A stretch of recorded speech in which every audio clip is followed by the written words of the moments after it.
एक इम्तियाज जलील को सबने मिलकर हराया। ये तमाम दूसरे समाजवादी हो, कांग्रेस हो, उद्धव ठाकरे हो, मोदी हो, फडणवीस हो, शिंदे हो, ये क्या चाहते हैं कि हम इनके सामने झुक कर रहें, हम इनके सामने अपने सर को झुका लें, इनको अपना सियासी आका मान लें। मैं आपसे कह रहा हूं, भारत की जमहूरियत में वही लोग झुक जाते हैं, वही लोग कमजोर पड़ जाते हैं जिनके पास अपने वोटों से अपने नुमाइंदों को कामयाब करने की ताकत खो देते हैं।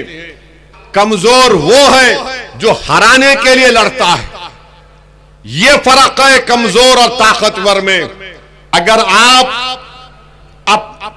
इत्तेहाद को मजबूत करेंगे, अगर आप इत्तेहाद को मजबूत करेंगे, यही सबसे बड़ा इंजेक्शन इन लोगों के लिए होगा। ये बोलेंगे ओवैसी जहां इलेक्शन लड़ता वहां पे उम्मीदवार बीजेपी का जीत जाता, अख्तरुल ईमान लड़े किशनगंज की पार्लियामेंट की सीट से, बीजेपी नहीं जीती वहां पे। मगर ये बोलते हैं। तो मेरे को आज 2 दिन पहले औरंगाबाद में हमारे टीवी के एक मशहूर चैनल की मोहतरम एंकर साहब आई थी। उन्होंने कहा कि आप जहां लड़ते वोट काटते। मिला बिल्कुल सही बोले आप। बोले वो क्या मतलब? मैंने कहा बिल्कुल सही है। मैं अमेरिका में इलेक्शन लड़ा, कमला हैरिस हार गई, ट्रंप जीत गया। अरे आप बताइए, मैं नहीं जाता हूं हरियाणा, आप हार गए। मैं नहीं गया हरियाणा, मैं गया हरियाणा, बोलो आप नहीं गया। तो एक कांग्रेस के नेता बोले नहीं ओवैसी तुम्हारे भाषण से हरा हो जाता। मैं बोला नहीं, मेरे भाषण से नहीं होता, अल्लाह ने मुझे मौकिल दिया, मेरे मौकिलों को भिजा जाके तुम्हारे को हरा के आओ। क्या बात है ये? कोई बात है ये? यानी हम लड़ना नहीं, इनके गुलामी करना, इनके सामने सर झुका के रहना। याद रखो, हम सर झुकाएंगे तो रब्बे कायनात के आगे और किसी के सामने नहीं। हम अपना दिल झुकाएंगे तो आकाए दो आलम सल्लल्लाहु अलैहि वसल्लम के आस्थाने के सामने। ना दिल झुकेगा ना सर झुकेगा, बल्कि सर और दिल को हम एक साथ सामने रखकर तुमसे कहेंगे। मेरे अजीज दोस्तों और बुजुर्गों, ये आकर बोलेंगे वोट कट रहा, वोट कट रहा। अरे कितने वोट काट रहे तुम लोग बताओ? कहां कहां जीत गए बताओ? एक इम्तियाज जलील को सबने मिलकर हराया। और ये मोदी बोलते हैं एक है तो सेफ है। आने 10 साल से सेफ नहीं है मोदी हम लोग। भाइयों बहनों, एक है तो सेफ है। मैंने कहा अनेक है तो अखंड है। भारत अनेक तहजीबों पर बना हुआ है। अब इसका जवाब नहीं है उनके पास। संविधान है तो सबका सम्मान है। अंबेडकर की सोच जिंदा है तो गोडसे मुर्दा है। नहीं, मोदी बोले एक है तो सेफ है। कामकाज कुछ है ही नहीं, खाली दिन भर डायलॉग लिखते रहते हैं नो। मैं तो कहूंगा कि बंबई की फिल्म इंडस्ट्री को नरेंद्र मोदी को हायर कर लो, अच्छे डायलॉग लिखते हो, उतना ही है उनका काम। मगर मकसद क्या है मोदी के बोलने का? एक किसको करना चाह रहे मोदी? तुम एक नहीं होगे। मोदी किसको एक करना चाह रहे? सोचो, किसको मोदी एक करना चाह रहे? क्या मोदी देश को एक करना चाह रहे? नहीं। अगर देश को एक करना चाह रहे तो नहीं कहते थे पार्लियामेंट के इलेक्शन में राजस्थान में कि हमारे हिंदू बहनों के गलों से मंगलसूत्र निकालकर मुस्लिम खवातीन को दिया जाएगा। अगर देश को एक करना चाहते थे मोदी तो ये नहीं बोलते थे कि सिर्फ मुस्लिम खवातीन बच्चे पैदा कर रही हैं। अब जब बच्चे पैदा करने की बात आ गई तो बताओ मोदी जी, आपकी अब्बा ने कितने बच्चों को पैदा किया था?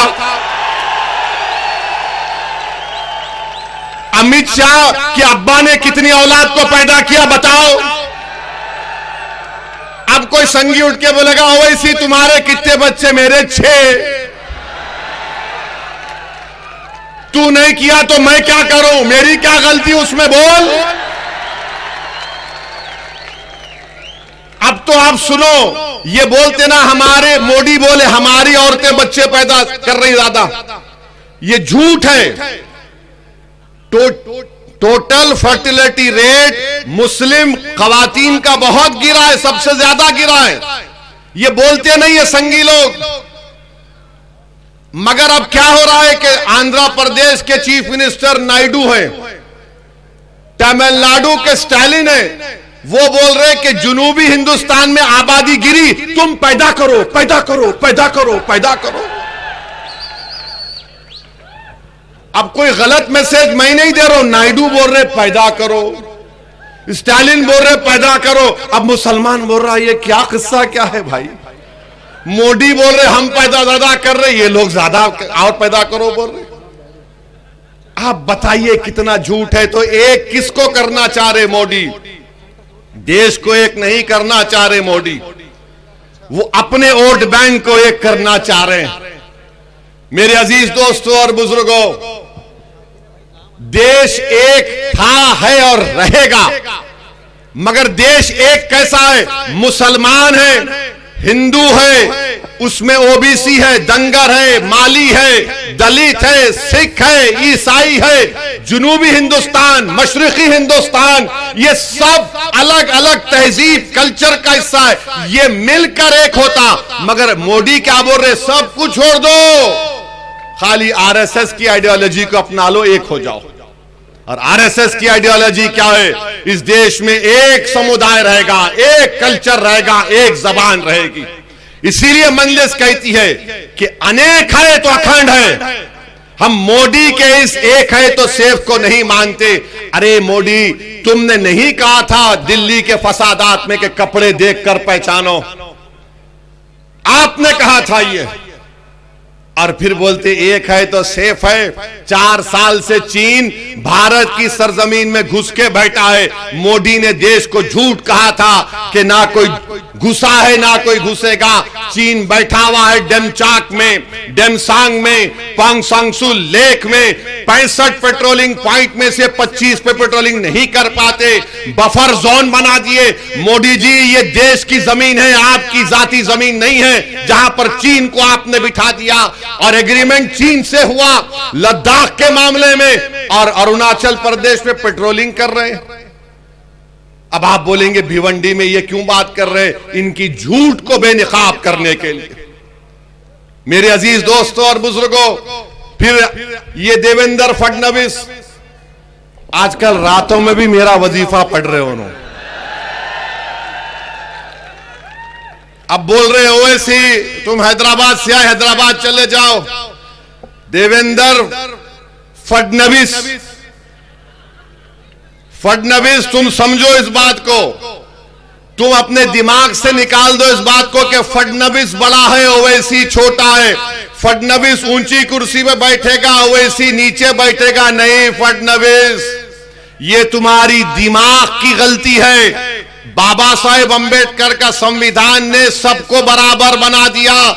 अगर तुम बैठोगे तो कुर्सी पे टांग डाल के ओवैसी तुम्हारे आंख में आंख डालकर बोलेगा कि मेरा हक मुझे दो।